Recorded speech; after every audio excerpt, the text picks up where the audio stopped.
اب آپ کو بتائیں کہ فیملی کورٹ لاہور نے پہلی بیوی سے اجازت لیے بغیر دوسری شادی کرنے والے شخص کو 7 ماہ قید اور 5 لاکھ روپے جرمانے کی سزا سنا دی ہے۔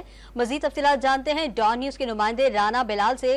رانا بلال بتائے گا یہ کیا ماجرا ہے؟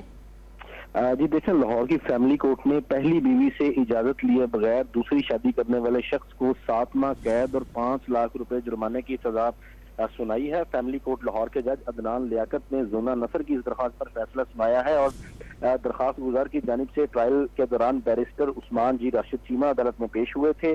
عدالت نے اپنے تحریری فیصلے میں یہ قرار دیا ہے کہ محمد اورنگزیب خان نے پہلی بیوی کی اجازت کے بغیر دوسری شادی کی۔ دوسری شادی کے لیے پہلی بیوی سے قانونی طور پر تحریری اجازت لینا جو ہے وہ قانون کے مطابق ضروری ہے، اور ملزم اورنگزیب خان نے دوسری شادی سے قبل پہلی بیوی سے اجازت نہیں لی۔ ملزم نے مسلم فیملی لا آرڈیننس کے سیکشن 6(5) کی خلاف ورزی کی ہے۔ فیصلے میں یہ بھی قرار دیا گیا ہے کہ ملزم کو اجازت لیے بغیر دوسری شادی کرنے پر 7 ماہ قید کی سزا سنائی جاتی ہے، اور اگر ملزم 5 لاکھ جرمانہ ادا نہیں کرتا تو اسے 1 ماہ مزید جو ہے وہ قید میں رکھا جائے گا۔ دوسری شادی کے لیے پہلی بیوی سے اجازت لینا لازمی قرار۔ رانا بلال ہمیں تفصیلات سے آگاہ کر رہے تھے، آپ کا شکریہ۔